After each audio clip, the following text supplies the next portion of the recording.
micro side of things. So I would really like to see them draft something with a clear goal. No, it must not be Fiora. Like, it doesn't have to be that. That's not the only way they can win. But then if you're not going to put them on Fiora, put them on something that has a clear goal. Like Maokai, TP flank, straight up team fights, way to engage, way to start things. Don't put them on something that's kind of somewhere in the middle where, you know, the team maybe hasn't kind of come together enough to really make it work. Well, we'll see what the plans end up being in this game. As Team Dignitas are back on the red side. We need to get counterpick at the end of phase 1 and counterpick at the end of phase 2. TSM actually still respecting of the Jace. As I scroll over my notes, they did ban it in game 1. TSM clearly were scared of the champion, even though it did not seem to play very well here. Yeah. And that could be a red side thing where you get to pick it and then ban away Poppy, things like this. Certainly can be, and I also do think that Jace can work, but I like Jace a lot more in combination with tank junglers. You know, give yourselves a clear front line, a kind of a better go button. When you do go with something like the Kha'Zix, although it's obviously very strong in the early game, it doesn't kind of have that same explosive initiation. And someday will be put on something with a very clear goal. It's the Maokai. He's done really well in lane with it in general, even in tank versus tank matchups, carving themselves out sometimes a really big CS lead. And you know, his team fighting on is very strong. It gives Dignitas a very clear core from their soul lines. They can team fight, they can look for engages. It's pretty straightforward what you do here. Absolutely agree. So now we get to see if TSM wants to mirror the roles. Nautilus or Poppy, the obvious tanks in a Maokai. We can see other options as well. If they trust Hanser to play Fiora well, you've got an easy tee up for it. Cassiopeia to mirror the Rise, no surprise at all. We've seen Cassiopeia all 3 games so far, though she has lost the 2 she's played. Yeah, Bjergsen has really been liking Cassiopeia in general this season, playing it a lot in his matches across different teams, and Nautilus is available. Looks like in a tank. That will be the pick. Okay, so Nautilus is really what a lot of people are kind of taking as that little notch below Maokai. Yeah. I do think that Nautilus can be very strong. My one kind of concern with Nautilus is I do feel like he falls off late game as far as his actual like durability. Maokai has flat damage reduction from the ultimate, which really makes you so much tankier in the late game, whereas Nautilus, really powerful in the early game, really powerful in the mid game, starts to fall off quite hard in the late game. The one caveat I will put on that is that I have really liked Nautilus a lot more with combination of things like Taric, because when you put him with that, it kind of makes up for the fact that he doesn't have as much tankiness. He like kind of shores up that weakness, and he still has his explosive engage, he still has incredible CC, so we'll see if they do decide to do anything like that. So what's weird to me is Team Dignitas actually immediately grabbed the Rek'Sai, which was the jungler they picked after the TSM bans came through, that they got forced down to Rek'Sai. They want to go for it anyway. But they also have the option of grabbing a high-profile support like the Zyra or the Malzahar and banning away the counters. Or taking Lee Sin, or taking, like, there's a lot of picks here that are pretty big ticket, but they're comfortable, obviously, matching roles here. And it just is strange to me, because I feel like the jungle pool is so vast right now, and you could have created yourself an uncounterable support pick. They didn't go for it. Strange to me, but we'll see what it ends up being. 2 tank supports banned by Team Dignitas, the Thresh and the Taric both off the table.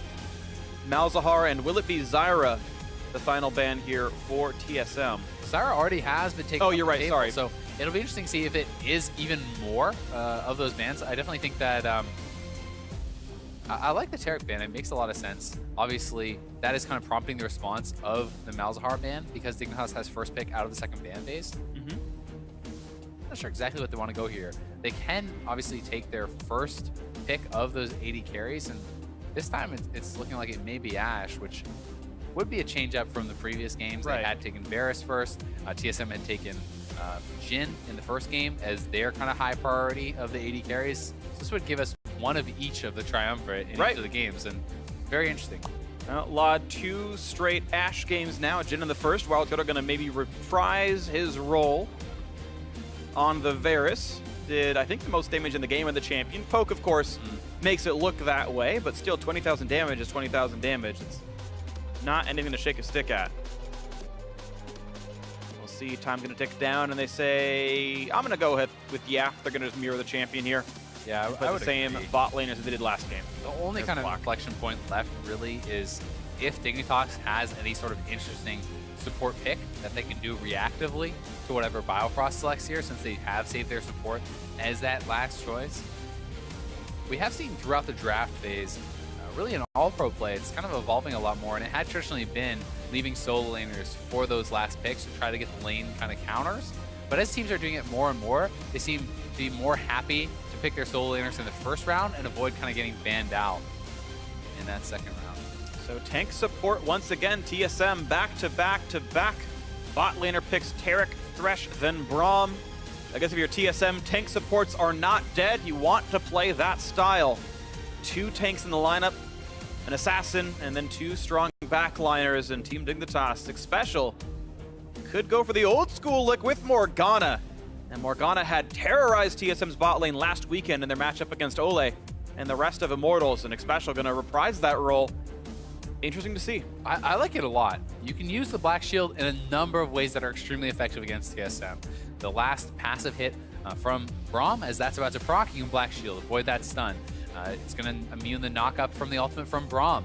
Very choreographed, or telegraphed rather, ultimates from Nautilus, and even from Cassiopeia if you're really on point. These are things that you can kind of block out. So there's a lot of big ticket spells that can be stopped by that Black Shield, and they should have an edge in lane against that melee supports. But melee supports, for all the kind of crap they get, they have been showing up pretty well in the NALCS. Smoothie has been doing very well with them. Biofrost has been picking Thresh. He picked in his last series, picked again here. Now he's drawing bans on melee supports, double bans on melee supports. Yep. The priority seems to be rising as people are not taking tanks as frequently in the jungle. You know, Kha'Zix, Lee Sin, these are kind of, Kha'Zix not tank at all, and Lee Sin is kind of like a pseudo tank, right? So you have another tanky person coming from the bot lane and can help to shore out your team comp. Yep. And it seems like with Malzahar and Zyra off the table, it's just easier to play the matchup. So we are getting ready to jump into our final game of the night, the third and final showdown between TSM and Team Dignitas.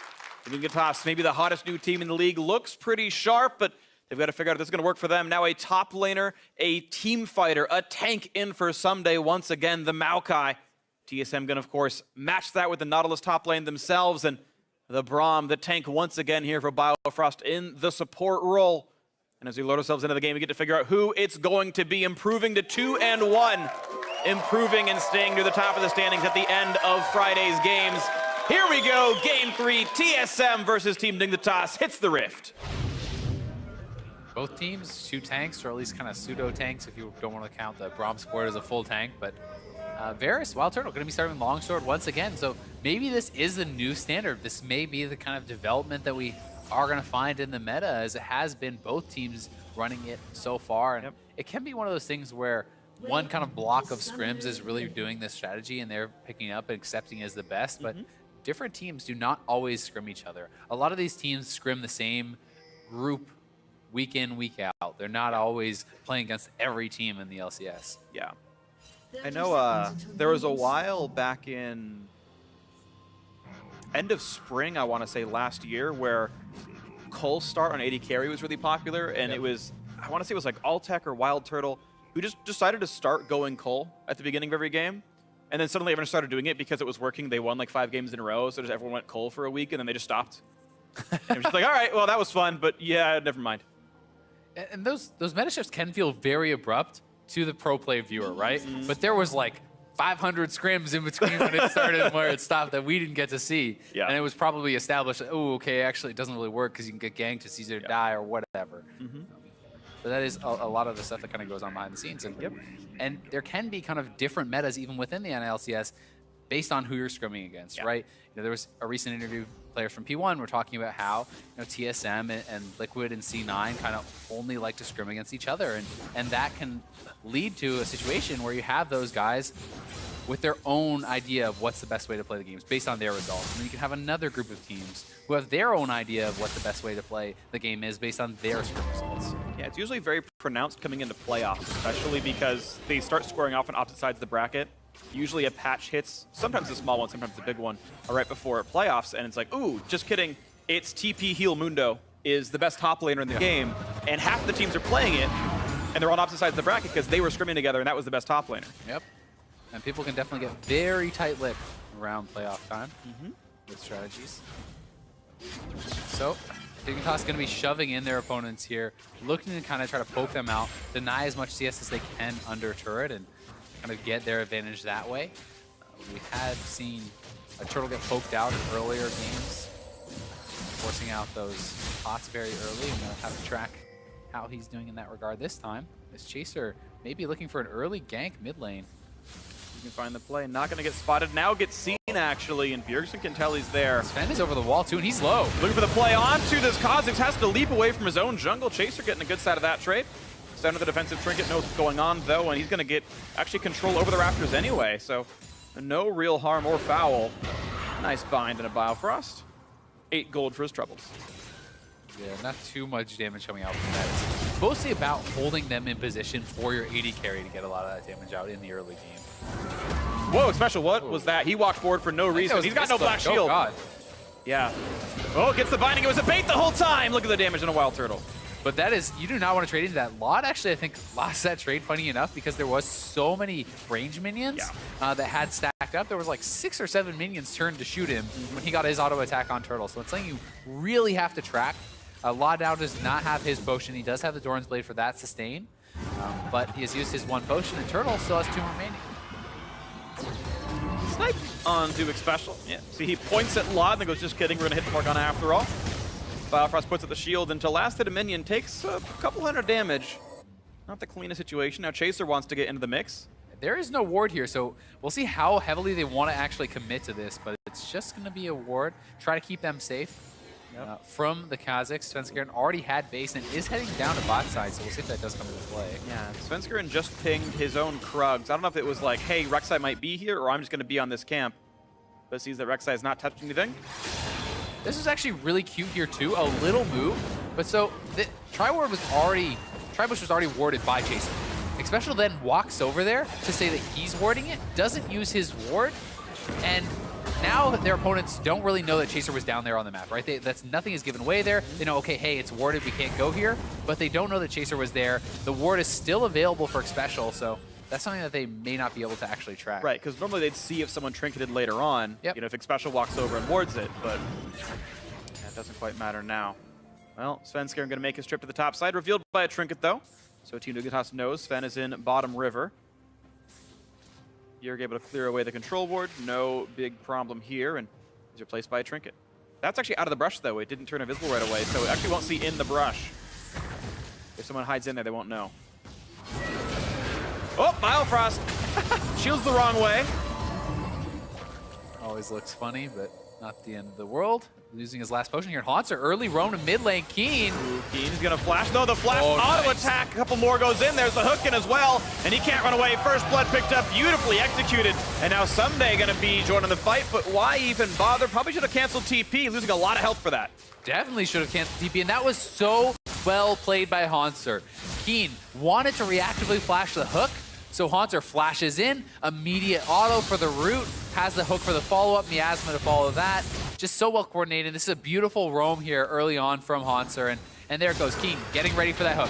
Flash in, auto root, flashes out, easy hook now, no way to dodge it. Keen goes down, first blood to Bjergsen, and Someday way too late on that TP for that to matter. Now Haunter can even look for the repeat, right? He doesn't have TP to match. Haunter's 6. You can put a deep ward down bot and look for that sort of a TP as the first ultimate from Nautilus is exceptionally powerful. Looking for the play right here onto Wild Turtle and Biofrost. There's a flash, the fight, it's a minion special! Oh, that is a catastrophe. Oof. Well, it's good for TSM that he didn't miss that because Haunter actually was TPing top lane right at the same time there. So does expend his TP. And Dignitas not able to get anything back just yet. All right, just a 7 minion lead. Turtle, yeah. You're really not allowed to recall there. Maybe it was a bait the whole time, I don't know. Lot, of course, pretty low himself. Oh, it's the repeat. Uh-oh. This is so smart. They know that Keen is summonerless. They're going to wrap around here. Almost no way to get out unless he can land this ultimate. Oh, no, beautiful stun. Goodbye, he's dead. Svenskeren gets the kill credit. Absolutely perfect. Bjergsen lands the stun, not even a problem. Nice. So well done by TSM. And it's funny to say that ganking for Bjergsen is a mix-up, but in the course of the series, it actually is. They've been focusing top lane very heavily, and as Keen finally has some confidence to play a little bit more aggressively in this third and final game, TSM goes right back to the tried and true. Ganking for this mid lane, and beautiful ultimate there from Bjergsen. Needed to nail the stun to cancel the ult. Is able to do so. Sven gets low on the exit, but not going to go down. Special just fighting for wave control right now. Biofrost can't push it all the way in. He doesn't want it to freeze, but it will anyway, which is going to deny quite a bit of farm off of Wild Turtle. It was kind of an incomplete push. Yeah. It's not going to be a full freeze, at least, because it's right by their turret, so the minion wave joins up eventually push and out. It will push back. But definitely, yeah, Biofrost would have loved to fully reset that and deny some of this wave, and eventually they will be able to push it in. This is weird. It's desynced bottom lane showings right now. See, Biofrost already recalled. He's got a sight soon. He can stay in lane. Especially on a very late recall, leaves this Ashe alone for a very long time. Yeah, he certainly does, and there is that vulnerability, but the trade-off obviously being Vlad gets some more CS. In this scenario, though, TSM makes a great call. They react. They know Xpecial had a late phase. He cannot possibly be there for the Infernal, so they make the call knowing they will have the odd numbers in a fight and get a free Infernal. Really easy, really clean pickup. They just have looked like a different team in the last 2 games. TSM has been doing everything right in the last 2 games. Definitely agree. So looking so much better. 900 gold in the lead, 2 kills up. All this is wonderful now for TSM fans. They finally got a team who's playing nothing like they have earlier in this LCS split. I mean, mid lane is really a problem. When you look at the farm, you look at the kills, you look at the summoner advantage, this can just keep happening to Keen. He's not playing with Cleanse. He's playing Ghost. If he gets caught by anything, he's just going to die, and they can keep looking to make these roams and really get mid lane out of control. And we've seen Bjergsen carry games so many times. He's been given the perfect position to carry from. Absolutely agree. Unless someday can keep Hanser pinned down and Chaser can find a way to pin out Svenskeren. I mean, right now, Chaser does have a level lead over his opposite member in the jungle. Theoretically, Chaser could try to control this Rek'Sai, or control this Kha'Zix, rather. We'll see. Both blue buffs handed off almost the exact same time. Bjergsen walking back in the lane at 8. Then finally level 7 for himself. I mean, Chaser went for Tiamat early on. He's going to be able to power farm. He's not monogated whatsoever. You know, Sven is going to run out of mana. That slows him down. He's going for a warrior. It's kind of more about the burst than the AoE speed clear. But obviously, you know, TSM has been making those trade-offs, getting kills elsewhere. And oh, that's so cute. That sapling right there. Watches for the satchel play. Oh, they're going for it anyway, though. He has a head start. Coming. Flash. Ooh, tried to predict the hook, but someday makes sure to flash still toward the wall. And flash for not required flash, I suppose, but it still means pressure over the top lane. TSM swapped the lanes. They're going to rush for this turret, and, well, they're out of minions right now. They've got to buy a few more seconds. Yeah, should be okay. First turret of the game. Once again, a TSM, and I believe that's all 3 in a row they've gotten this. This is like a lane swap move. You don't really see those bot lane rotations to top before a turret goes down that often. And I really like that play, the mix-up from TSM. And they're going to keep pushing because Dignitas' bot lane has not based. We used to see us play a lot in summer LCS playoffs, right when the change came out. Yep. You had teams like CLG at 6 minutes every game. Everyone go top lane, knock the turret down ASAP, rush for the first turret gold, and they were strategies aimed at just acquiring that money.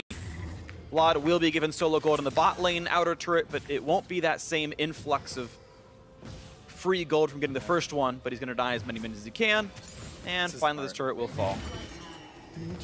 He also, significant CS advantage for him, so they're going to be playing a lot around Vlad, trying to funnel him that gold, see how strong this guy can be.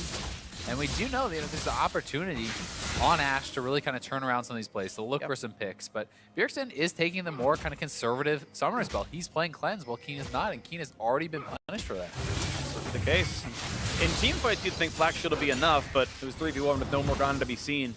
I do want to point out the fact that Team Dignitas, I think, are playing this early game pretty well. Despite being down to first turret gold and 2 kills, the gold difference is only 600. So farm-wise, and that's a lot of it being Chaser and a lot of it being Lod right here. Of course, propped up by the turret gold, granted. Yeah, top lane heavily winning in CS, bot lane heavily winning in CS. You know, they're up in CS in the jungle, so it's trade-offs, right?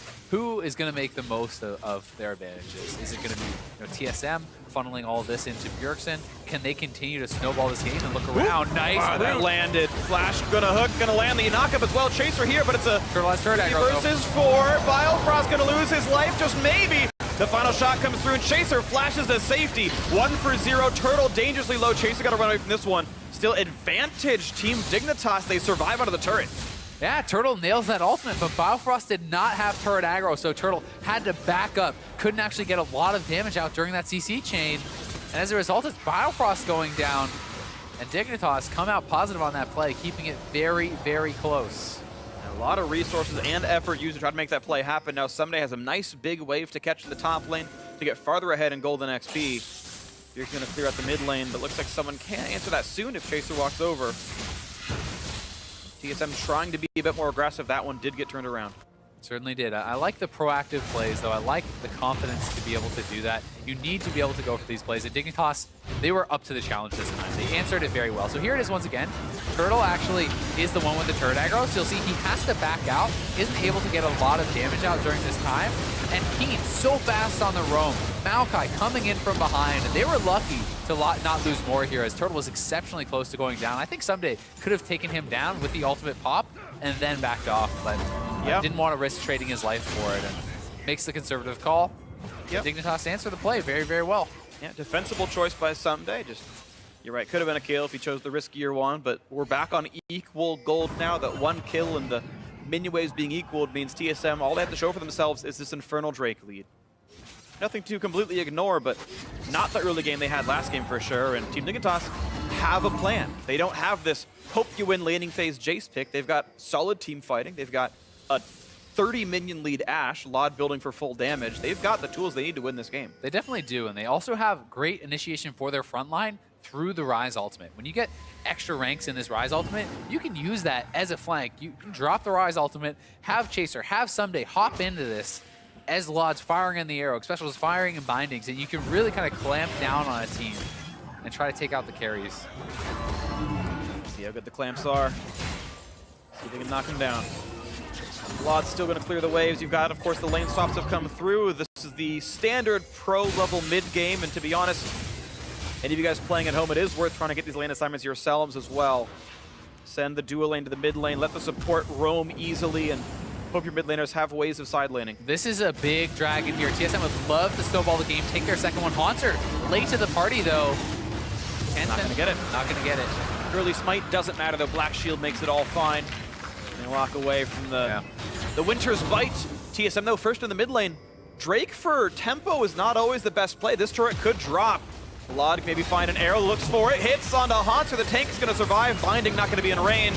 Anchor's going to miss. The ulti just going to slow down Someday. But that was Drake for tempo, and that tempo turned into a mid lane tier outer turret.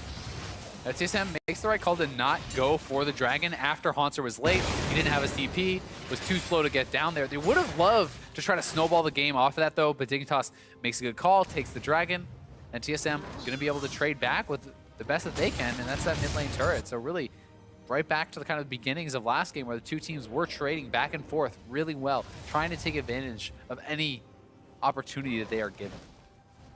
See what they can get for this one. 800 gold lead TSM. Tools to work with. Yomu's Ghostblade done on Wild Turtle. Tier still stacking. It's going to be a while, to be fair. 3 tiers total in this game to stack up. I actually quite like the fact that they have the Varus, the spellcaster Varus, paired with a Cassiopeia. Yeah. Because Cassiopeia really does kind of take the place of that AD carry with the consistent damage. You know, a lot of times you're looking at compositions with spellcaster Varus against the Maokai, and you're like, how do you actually kill the Maokai? Yeah. Well, in this case, there's a clear answer, and it's Bjergsen. When he gets to his spell penetration, he is going to be able to pump out that damage and deal with something. Absolutely. We'll see if we can make that happen here. As they keep playing the wave clear game, and this Turtle able to spam abilities constantly. Law doing a good job of dodging away from the poke. You notice Special is playing towards the back. He has no offensive plays to make. There's no reason to be in range of an arrow or anything. Let's just save the Black Shield for Lod. Give him only one target. I can shield it no problem. And Special playing that little microcosm of the matchup appropriately. Yeah, it reminds me a little bit of how you kind of play Tahm Kench support. Right. You don't want to be the guy who gets CC'd. You want to protect the guy who's going to get CC'd. And TP coming in from Sunday. Dignitas looking for a play. Looking to flank Bjergsen, maybe spread out? Scarin. Someday walks through a ward, says, hello, Sven, you went this way, but I want to find you. Stealth and a jump, and here comes the flash. The line's going to land. Nowhere for Sven to go. Kill picked up. Bjergsen running and gets away with it, but the TP turns into a kill, turns into map control. It's just one kill, though, and Haunter is pushing on the top side. Nice TP play from Someday. We'll see if TSM can equalize. So far, though, good play. It cost a couple summoners. Yeah, it's going to cost 1 wave of XP and gold as well, so it slightly diminishes the value of that kill. The question just becomes, it's worth it right now. It's a good play for Dignitas right now. Can Haunter get something better with his TP? If he can't, then well played by Dignitas. That very nearly could have been a kill on the Biofrost. I don't know if Law didn't have his ulti up or if the Trinket Ward weren't down at the time, but Biofrost nearly got caught out. Special almost canceled him with the Tormented Soil. The TP advantage is the name of the game now for Hanser. Can he find that teleport flank? Again, thankfully for Team Dignitas, Black Shield is really good at stopping Nautilus tricks. It certainly is. But only on one person.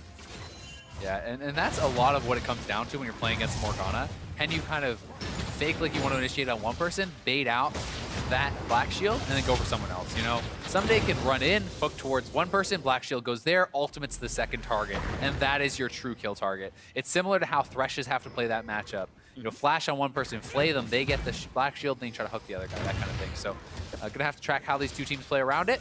So far, Someday having Hanser pinned down on the top lane, and he's really gonna be looking to track Hanser, not allow him to kind of get a good TP play off. And yeah. I want to also talk about the way one interaction is going to work, which is Varus ultimate against Black Shield. You would kind of think in your head that the Varus ult spreads from the target, and if they have Black Shield, of course, they're not rooted. Well, that radius doesn't change. The radius of spreading to other champions does not move with the target. That ring stays in the ground regardless, no matter what. So if you Black Shield someone who gets Varus ulted and they walk away, they're not dragging the chains with them to the rest of the teammates. You're not making their retreat suddenly horrible. So it's actually a pretty Morgana positive interaction that you can just have them, everyone can walk backwards and nothing even happens. Yeah, so we'll see if Special is going to be up to the task. Get some quick ones on that. Svenskeren on the side, TSM looking for a play, but Someday is coming down to support his mid laner. That's going to be a TP-less Someday, of course, as well. Hanser can mirror that play, and this is kind of how you have to play TP-less top laners sometimes. You've got to predict where the play might be. He has 20 seconds to play with. You know, he shoved the top lane wave in already. He has to get back top lane eventually, but in the meantime, make sure you're in the right place in case something does happen. And now Hanser says, I don't have ward control anymore. It's entirely dark in this northern jungle. There's literally 0 TSM wards up there. Hanser feels safe enough to get one more wave, but he can't get much more, as Someday will return to that fight. And he gets a shove to the turret, and that's kind of the key thing there for him. So no freeze is able to be set up, nothing like that. The wave will always bounce back to him. And so far, Dignitas has done a good job not exposing themselves, not offering up that TP play. And there's only about 20% left on that cooldown for Someday. Dignitas has made it through the woods for the most part. We'll see if Hanser can kind of capitalize on these closing seconds, or he does have his TP advantage. 50 seconds, so 21 minutes in just a couple of seconds, that TP is going to be back. I really like to point out from you two about how Someday is playing it. You can see him roaming towards mid lane. Ooh, where could he TP? Maybe there. I'll walk down, walk right back up in time to catch him anyway. You don't lose anything from making those moves because he's always getting to the place he needs to be to collect the mini wave as well. So this is a small thing, but if a play gets called, he's going to be there. And you can see the way the rest of the team is playing. Look how far back they are. Every single one of them on their side of the map. No one's even in sight range of the river, but that means that TSM gets ward control. They get to set up around this mountain drake. They've already got their own wards down. Team Dignitas have no vision, that ward notwithstanding, granted, but there's no one in range to stop this. So, you know, some of the defensive plays that were required via that TP play, under perfect play, just manifests in TSM retaining ward control and getting a Drake for it. And that's something that you can kind of link way back to that TP play. This is part of the cost almost that has been expended, but Someday has his TP back up. Can be looking to make some of those plays. Once again, he has been spectacular with his TPs, really shining on the tank as well as the Fiora. Yeah, typically. Quick knockdown on the cannon. Maybe 50 gold for Biofrost. Richest support in the game, I would guess.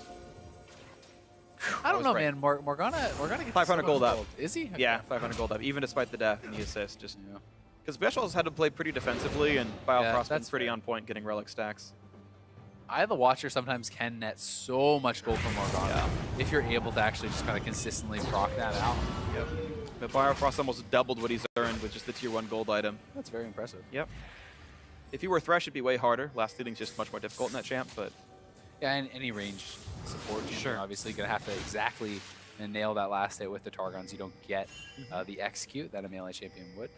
Wild Turtle again going Edge of Night after his Youmuu's Ghostblade. I'm still going for the lethality build. I actually want to check. Turtle does not have any other lethality in runes. Some players would choose to do so, not him. That's fine. Ooh, look at that Q. So the Flash follow gonna find a Wild Turtle. Engage fight is here. Biofrost going for the knockup. Dodged by Lod. Black shield on anyway. Biofrost running away. Arrow's already been used. Special dangerously low, but the kill still comes through on Biofrost. Someday clearly much tankier as a top laner. Yeah, Someday able to nail that, but now comes Haunter. Can they turn around? Lod gets caught! On a lot. He's got no way out of this one. Not gonna land. Also gonna look for Keen, but Black Shield, timely buy special, is a trade of a bot laner for a support. Ends up being positive for TSM. Good Black Shield, but really nice ult from Haunter. So he knew that Lod would get hit by the ultimate passing through him to go to Keen. So he ults the back target. A little bit of a mastery play there from the Nautilus. Always smart to try to maximize how many people you can hit with that stun. Absolutely, and TSM once again retaining map control. And the thing is, these mini waves have already been on Team Dignitas' side, so it's real easy to shove into the turret and just retain all the vision the way you want it. Chaser can't see Bjergsen to knock him up or stop the recall, so it's going to be the reset for TSM. Yeah, Someday looking to make plays once again, gets in onto Turtle, but Biofrost able to block up the Ash Arrow and the Morgana Binding, keeping Turtle alive, and Dignitas going for that chase down. They do eventually pick up Biofrost, but because of his good play, the rest of his team does stay alive, and now Haunter flanking in, catches Lod. You'll see he ults through, knowing it's going to hit both, knocks him up, Lod goes down. Keen will get out, but yeah. And that was actually a big misplay by Lod. One, he stayed to kill the minion wave. He's like, all right, it's 5v4, we're good, we got this game. And it's like, well, but Haunter's coming to flank you. And he lost a lot of time. And then he also flashed when he was guaranteed to die. He flashed like basically during his death as Haunter ganked him. So yeah, some missteps by Lod. He could have saved a bit more of himself. But again, 1-for-1, TSM controlling the advantage, 1,500 up. You can see how much damage Sven can deal. It's a big deal, though, because if you do have Ashe without that flash for the next team fight, you can get picked on, especially a lot easier by Svenskeren on the Kha'Zix, who's going to be looking for those deletions. And they're going to have to play around it once again. It's kind of like playing around their TP disadvantage. They have to play around the fact that their AD is down a flash a little bit. Oh, Turtle gets caught. A lot of damage. Flash, knockup, but there's no follow, and the damage isn't there for Chaser. No one else wanted to do the damage because the rest of the team was coming in. Lod cutting back, trying to stay alive. Here comes Sven for a bit more. Flash to follow. It's a special down. Chaser going to drop as well. Kill goes to Biofrost. Bit of revenge on that one, and Someday not long for this world either. Quick kill pick up. 3 for 0 TSM. A great hook on Nakeen. Make it 4 for 0. Beautifully done by TSM. And that should be the Baron. This isn't even the worst of it. TSM, 4 kills for 0. Decimate the fight. Will go straight to Baron, and almost no chance to take that, as started like a pick for Dig, but got turned around on them so hard. And look at that, the fact they couldn't get the kill. TSM now allocating the resources. Bjerg's gonna take down mid lane tier 2. They don't need him to kill off the Baron. An easy pickup here for Sven. Heals himself up with the Void Spikes, and down it goes Baron, and a 6,000 gold lead for TSM. Really big for TSM, as they have looked good these last 2 games. Dignitas trying to make plays, trying to get those picks, but it is turned around on them, and here is how it started out. With ultimate there from Turtle, Lod nails his, but Haunter zoning out the carries. And he special shielded himself on accident, I think. Yeah, and I mean, Lod is just getting pushed out of the fight, and Biofrost has protected his carry. Chaser is isolated, he gets taken down. There's no threat from the backline as Lod is way too low. So Someday is just gonna have to sacrifice his life. Then Keen hanging around way too long. He's gonna get hooked in by Haunter. A good grab by him. That's them another kill. And really, that was some great team fighting from Haunter. A lot of credit deserved by him to zone the carries and trust your backline to survive against the tank Rek'Sai. Yeah, the fact that Lod's getting zoned out so easily despite having a Black Shield on your team, like that's a really free chase in to kill the Varus off, but being flashless, being afraid of Bjergsen roaming back in, he runs away, special Black Shield's the wrong target, and you know, all the health bars went down at that point, so it's TSM definitely executing much more cleanly, looking to ride this game home, and it's sub 30 minutes. They've got a sizable lead pretty early on. They can even look to utilize their TP, as Haunter has TP advantage. He's shoving in bot side, but they could try to set up the TP play top side if they want to go for that. You know, anytime Haunter backs off, Dignitas' top lane has to be very careful. They have to watch out for these TP flanks, because Someday can't match. Definitely cannot. You got to watch out for that. Baron buffs on all the members of TSM makes it pretty easy to keep the push going. They split up pretty sizably. Dual lane heads to the top side. That's going to be an easily taken turret. I don't believe there's an answer available. No, certainly not. Yeah, Sven's here. That's done for. Lead expands. TSM can look for a little bit more. All the tier 2 turrets gone except for the bot lane. And that's not going to be much longer either. Yeah, exactly. I think that one's going to be going down next. As Someday has backed off, I think at this point he knows he needs to group up with a team and try to make a play, try to get a pick. They need to hit someone with the Ash Arrow, the bindings, and take someone out, because otherwise, it's looking grim. Wild Arrow hits Biofrost. Don't know why he even looked for it there. Bio catches both. Good job by him. Disengaged regardless. There we go. Bot lane tier 2 gonna fall, and if you're trying to pull the trigger off Hanser being bot lane, they needed Someday close to the lineup there. Starting to see some cracks in the Team Dignitas armor. Oh no, he gave away local gold. Hanser, not greedy apparently, wants to join the mid lane. Yeah, I think it's the right call. Move over. That's the only way that something can really go bad there. Hanser was jumped onto by Someday, but not much threat of damage there. Wants to stick around the team. Knows that really for Dignitas, it's a desperation engage or it's backing off here. They don't have their pick tools. That turret has one hit on it. I think Dignitas will just back off. There we go. Taken down by the minions themselves. Not even champions. I'm sorry to knock that one out. Hook's going to land on a Someday. Can be quickly killed. The stun's there. The ulti's pop has to flash out of the team fight. Bramble tags just the tree, trying to knock him up. Black Shield lets him walk away. That's still mid lane inhibitor taken out. TSM furthering their control. And look at top lane. They prepped the wave. It's right there at the turret. TSM makes the easy rotation. Baron buff of the minions. Working on this turret as well. They're going to get it, no problem. Somebody's healed back up. Ulti's still on cooldown. They've caught up to Chaser. The engage comes in. Keen's popped right away. Chase's going to be next for that one. 2 for 0. Special for the third. Look at the damage up, but they've got Lot forced away. Bjergsen actually kills him with the poison. 4 for 0, and Someday is going to go down next. The clean ace, 5 for nothing. TSM went from 3 to 3 in kills to 12 and 3. The Baron, the entire base, the series itself, and TSM will improve to 2 and 1. Crushing Team Dignitas under their heels, saying, how dare you power rank them above us? TSM, trajectory upwards. Definitely a strong upward trajectory for TSM. They look great. They make the last 2 games look easy, severely outclassing Dignitas in games 2 and 3, and they have got to feel good about this one. And Hanser biases our stats. Rabadon's depth cap, 100% win rate on Nautilus as he recalled back, sold the items, and bought new ones and TP'd into the fray. Of course, he was a tank this game, but the post-game stats will lie to you.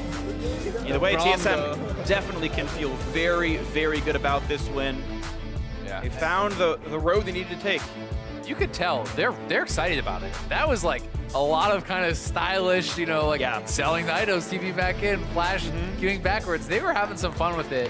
Definitely a big win for TSM, momentum-wise and standings-wise, you know. They lost to C9 now, but they are 2 and 1, and they only have lost to the team that looks like the best one in the league. Exactly. Olympic lost to was the #1 team in the LCS by most people's margins here. TSM were supposed to be #2. Didn't look that way in week 1, and I think even coming into this game, I don't think the players would have been that confident. They know they can show up on any given day, but TSM were probably not favorites here. Turtle, now all smiles, and even TSM fans will now like him after his performance today. Savage Rick. Just saying, I made the joke earlier. Turtle's likable by everyone except the salty TSM fans. Now they're happy with Turtle as well. Team Dignitas, sadly, deprecate to 1 and 2. I think they've had a very hard schedule, though.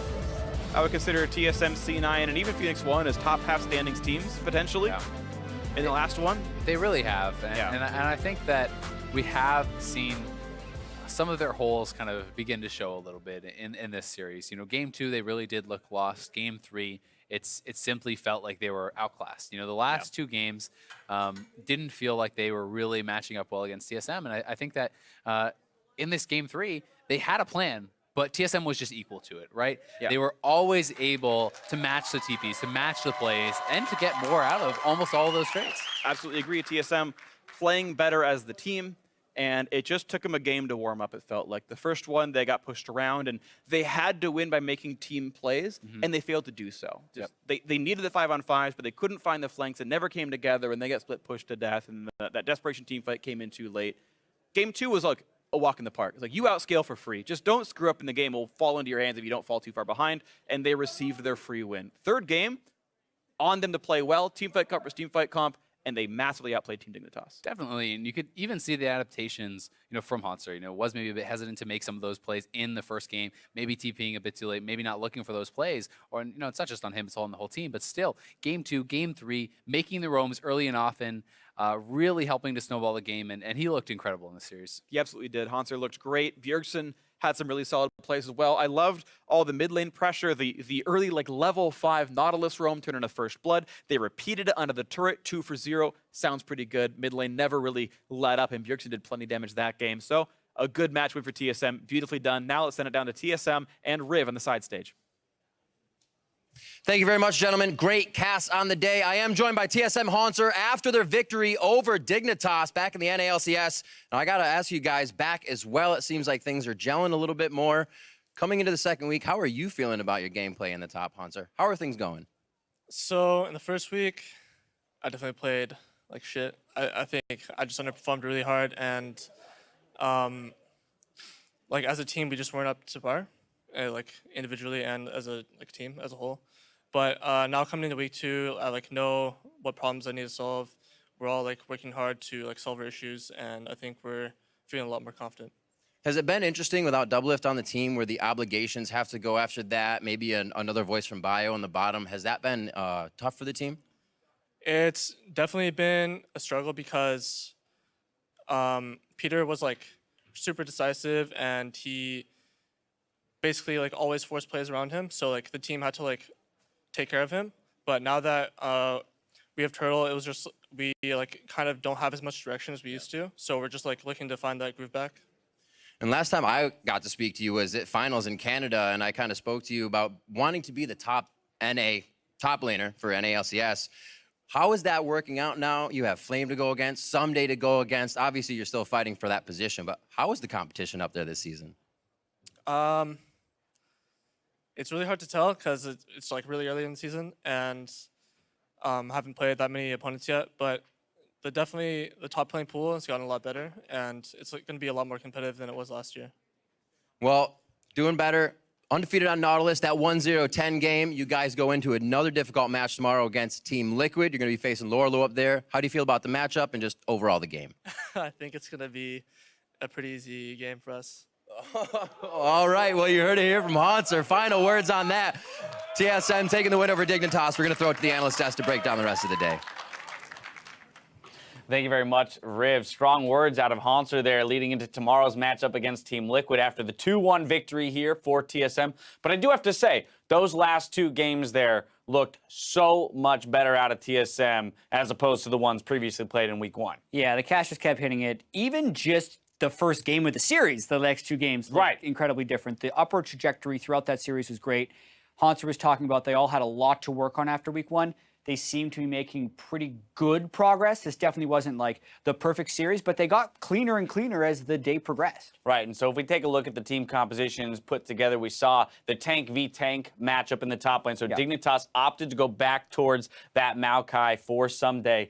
Not quite enough for him this time around because TSM, with all of that focus to the mid lane and getting Bjergsen ahead, just catapulted them to a victory this time around. Yeah, when you get Bjergsen ahead on Cassiopeia, in a front versus front team fighting composition where really it's who can kill the tanks first, you're going to have a bad time trying to team fight that straight up. And because once that happened, Team Dignitas wasn't able to orchestrate any super creative plays to kind of regain their foothold, Bjergsen's the best in the business there in the mid lane, and the rest of the team was pretty solid. Especially when you consider the fact that pretty early on in the game, we had CS advantages in top, jungle, and bot lane for Dignitas. The only winning lane, in a sense, was Bjergsen in the mid lane. But exactly as you mentioned, it's the exact person on that team that they needed to be ahead in order to eat through that Maokai and the high health builders on the side of Team Dignitas. Yeah, and this was the promising thing for TSM as well. When they had those disadvantages in the side lanes, they very quickly moved them around, right? Hanser, you could argue, had the disadvantage because he got Bjergsen ahead. And then when the bottom lane was losing, they immediately shoot those guys up to the top lane to get the first turret gold for the team. So they were very proactive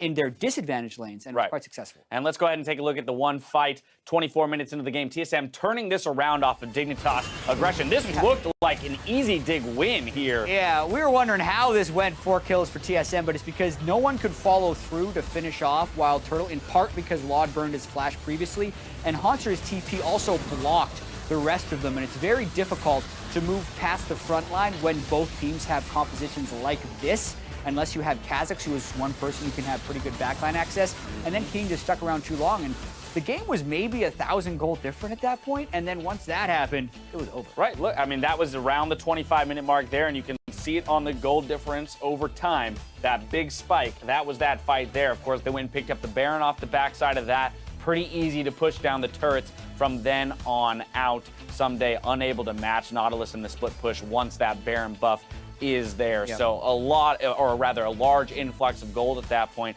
And TSM is clearly still capable, with Bjergsen at the helm, of closing out a game when ahead, right? It's just that up to this point, we hadn't seen them in this position too many times. Absolutely, and it is going to be an adjustment period for TSM.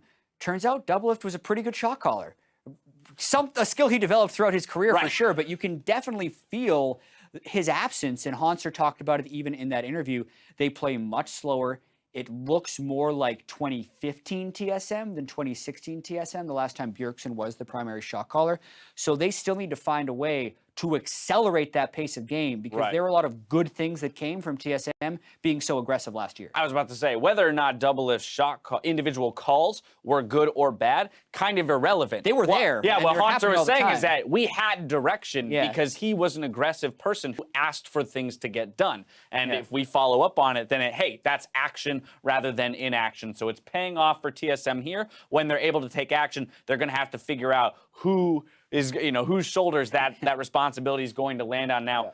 If there is going to be criticism thrown towards any player here in this game, I do have to look at Wild Turtle on the side of TSM, missing a lot of Varus ultimates there. So mechanically still not necessarily hitting the mark, which I feel against the very top tier teams and in more and more high pressure situations could definitely bite them. He missed a lot of skill shots, and he also had a few oopsies throughout the series, like the time where he got caught in the bot lane, recall shop, he gave a free kill over onto Kha'Zix. I believe that was in game 2. Yep. Very low percentage, as we mentioned, on ultimates, which are key abilities when they're running pick compositions like that.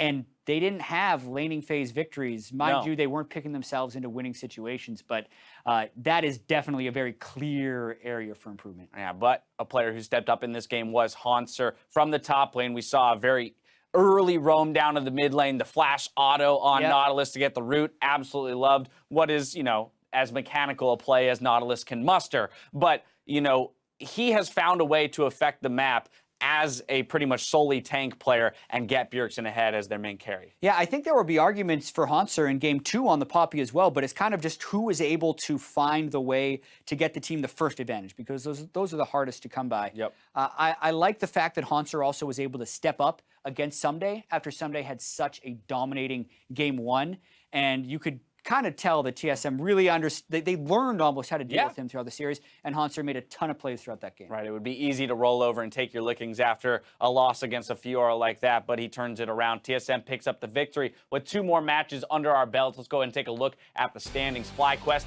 is now in sole position.